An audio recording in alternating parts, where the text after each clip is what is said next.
panel que está llamado a iniciar un diálogo, digo yo, necesario entre todos los sectores del país, sociales, económicos, políticos, porque indudablemente si hay un fenómeno que en este momento amenace la posibilidad de la construcción de una paz estable y duradera en nuestro país, es lo que viene sucediendo con el asesinato sistemático de líderes sociales y de exguerrilleros que firmamos la paz. Y yo quiero subrayar aquí en este panel inicialmente el tema de la sistematicidad, porque en eso hemos tenido ya de alguna forma polémica con el gobierno nacional. Es doloroso uno escuchar a la ministra del Interior o a los consejeros Ceballos y Archila, cuando se les pregunta por estos temas en los medios de comunicación, simplemente decir: no, es que no andaban en buenos pasos esos exguerrilleros que han sido asesinados. Es decir, legitimando la pena de muerte. Y eso no me lo estoy inventando yo, eso está registrado en los medios de comunicación.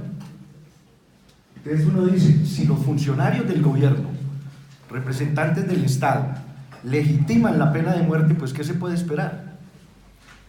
De ahí para allá ya no hay demasiado que esperar, dice uno, en materia de garantías para la vida, para ningún colombiano, absolutamente para ninguno. Para no hablar de las declaraciones del ministro de Defensa justificando primero como una agresión del difunto el asesinato de Dimar Torres en el Catatumbo, para luego también terminar diciendo que seguramente si se trató de un homicidio es por alguna causa. A mí me parece que eso no es, entre otras cosas, gratuito, sino que obedece a la concepción de seguridad y a la filosofía política del partido que está actualmente en el gobierno. Por eso me parece que cualquier diálogo que se tenga sobre este tema tiene que partir de esas bases para poder aterrizar en la realidad. Estamos ante un gobierno que hizo campaña y que está gobernando en función de acabar el instrumento creado en La Habana para tratar de lograr la paz estable y duradera en nuestro país, que le pusiera fin a un conflicto. Si nosotros no partimos de esa base, pues difícilmente vamos a lograr en este diálogo, que necesariamente tiene que incluir, por supuesto, al Estado y al gobierno actual, encontrar una salida. Porque recogiendo los últimos planteamientos que hizo Pablo Catatumbo, cuando se discutió este tema en La Habana, logramos un avance que yo diría que es el fundamental y determinante en este tema, y que fue producto obviamente de un debate muy intenso y muy amplio entre la delegación de FARC y la delegación del gobierno, encabezada en el caso de FARC por Pablo y en el caso del gobierno por el general Naranjo. Y es que el fenómeno del paramilitarismo en Colombia es un fenómeno multidimensional. Es decir, no se limita a la existencia de los grupos armados. Y por eso cuando uno escucha las intervenciones, que obviamente no compartimos, ya lo hemos expresado también en debates en el Congreso, de los funcionarios del actual gobierno frente a cómo debe ser la respuesta del Estado y del gobierno a este fenómeno, pues necesariamente uno dice que eso está destinado al fracaso. Y está destinado al fracaso porque se parte de una política que va a atacar una expresión del fenómeno, que son los grupos armados. Y resulta que ese no es el problema, por lo menos no es su esencia, no es lo fundamental. Cuando en el Acuerdo de La Habana se habla de un fenómeno multidimensional, se está planteando que ese fenómeno ha venido mutando, se transformó de lo que fueron las estructuras inicialmente creadas a partir de una filosofía y de una doctrina al interior de las fuerzas, que fueron teniendo esas estructuras irregulares, paramilitares, de contrainsurgencia con el narcotráfico, fueron evolucionando hacia una especie de entrega del Estado a este fenómeno, pues va surgiendo el monstruo que tenemos hoy en día, y es el surgimiento de ese fenómeno estructural que tiene una expresión, es cierto, armada, la existencia de ejércitos y de grupos paramilitares, pero que tiene una relación también y un entroncamiento con unos intereses económicos que varían en cada región. En unos, y es lo que más le escucha a uno al gobierno y al Estado colombiano, es el narcotráfico, y eso es cierto. En algunas regiones, en algunos territorios, el interés económico de estos grupos y de este fenómeno multidimensional es el control del narcotráfico, pero en otros es el contrabando,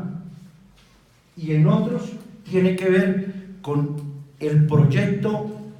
económico que, entre otras cosas, se potencia con el actual Plan Nacional de Desarrollo que se aprobó. Es decir, esa expresión financiera y económica del paramilitarismo varía de acuerdo a cada región, y por eso habría que analizar, teniendo ese elemento general, las particularidades que se presentan en cada una de las regiones del país. Pero tiene también una expresión política. Entonces estamos ante un fenómeno y, por supuesto, una expresión social. Nosotros no podemos desconocer que ese fenómeno ha logrado, por la vía del desplazamiento y de sembrar y de trasladar población afecta a esos intereses, una cierta base social. Entonces estamos frente a un monstruo, una hidra de 4 cabezas que tiene una expresión armada, otra política, una financiera y otra social, que se liga estrechamente en algunas regiones. Yo no voy a generalizar para no caer en equívocos, con el Estado colombiano, estructuras que se ligan por la vía de la corrupción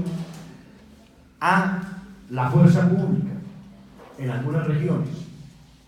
pero que también han ido avanzando, y en ese copamiento que se ha dado por parte de ese fenómeno en los territorios, al usufructo. Todos nosotros conocimos lo que se dio en la década pasada y que se conoció en los 2 gobiernos de Álvaro Uribe Vélez, con los recursos de la salud que fueron apropiados por el paramilitarismo. Entonces, si nosotros no partimos de ese diagnóstico que hizo el propio Acuerdo de La Habana, pero es que el Acuerdo de La Habana fue mucho más allá, ya lo decía Pablo. ¿Quién lo creyera que una guerrilla que desarrolló una guerra revolucionaria por más de 50 años termina en el Acuerdo sobre Garantías de Seguridad diciendo, para que nos demos una idea,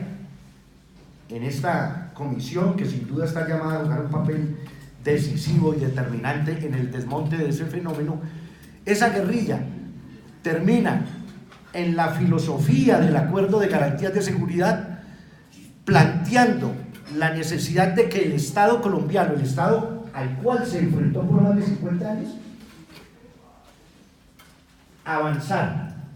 como producto de la firma de ese acuerdo en la construcción de un verdadero Estado nacional de carácter democrático burgués. Es decir, lo mencionaba Pablo, que tenga el monopolio de la fuerza y de las armas, el monopolio de la justicia, el monopolio de la hacienda pública y el monopolio del territorio. Es que eso es lo que sucedió en Europa hace más de 200 años. Y nosotros lo que estamos planteando en ese acuerdo que firmamos es que ese Estado debe llegar siquiera a eso, porque este fenómeno tiene que ver con algo que es estructural en la sociedad colombiana y en el Estado colombiano, y es que es una contradicción, pero como la realidad es así contradictoria, el Estado colombiano no tiene ningún interés en construir Estado en las regiones. Y esa es la contradicción que da origen a la existencia de ese fenómeno. ¿Por qué el Estado colombiano no está interesado en construir Estado en las regiones? Porque la inexistencia del Estado es funcional a la existencia del actual régimen político de dominación. La no existencia de Estado en las regiones garantiza que ese correaje entre ese Estado totalmente centralizado, corrupto, sean las élites políticas regionales que tienen, entre otras cosas, su principal bastión de presencia en el Congreso de la República. Y entonces, mientras esas regiones permanezcan al garete, mientras esas regiones permanezcan en manos de ese fenómeno paramilitar, que ya dije no son solamente las estructuras armadas, va a poder este Estado centralizado garantizar ese régimen de dominación. Por eso nosotros sí consideramos desde las FARC que va a ser muy difícil, no estoy diciendo que sea imposible, pero sí va a ser muy difícil que la comisión como tal logre presentar unos resultados mientras no exista un gobierno que asuma realmente esa tarea histórica de avanzar hacia la construcción de un verdadero Estado nacional con todas las implicaciones que eso tiene a nivel económico, político, social, militar, incluso de sus relaciones internacionales. Y nos atrevemos a asegurar eso por lo siguiente, porque es que aquí se mencionaba un tema, por ejemplo, para ponerlo ya en términos del momento que estamos viviendo actualmente en el país, el tema de la estigmatización. Es que el Acuerdo de La Habana, además de sentar las bases de acabar con ese fenómeno estructural, necesariamente tiene que llevarnos a un proceso de reconciliación. Y ese proceso de reconciliación tiene que llevarnos a que a mediano plazo podamos realmente crear un verdadero marco de convivencia. Porque finalmente no buscamos con el acuerdo de paz que desaparezcan las contradicciones de la sociedad colombiana, que desaparezca el conflicto desde el punto de vista social, que además es inherente, que es necesario a cualquier sociedad democrática. Pero lo que, dos minuticos y termino, me disculpan, es necesario acordar unas normas básicas de convivencia entre que quienes pensamos distinto, pues no nos sigamos matando. Hacia allá tenemos que avanzar, porque el asesinato de líderes, el asesinato de excombatientes, pues tiene que ver con eso, digamos, con una sociedad que no logra todavía entrar en esa etapa de convivencia. Y el punto de partida que genera unas bases desde el punto de vista de legitimación social, de la eliminación de los liderazgos y de que quienes firmamos la paz, es la estigmatización. Y esa estigmatización en este momento es la bandera fundamental del Partido Centro Democrático. Son la bancada del Centro Democrático, que además viene gobernando, porque en Colombia se está gobernando desde el Congreso de la República y no desde el Palacio de Nariño, los abanderados de generar esta campaña de estigmatización que le está creando un piso político a esta nueva arremetida de los asesinatos contra los líderes sociales y quienes hicimos dejación de las armas. Por eso nos parece que es necesario que esta comisión, entre otras cosas, en la medida en que no hay la voluntad política del gobierno, una reunión en los últimos 10 meses, habría que buscar los mecanismos que pueda tener su propia dinámica, porque no va a ser posible que pueda cumplir su papel en la medida en que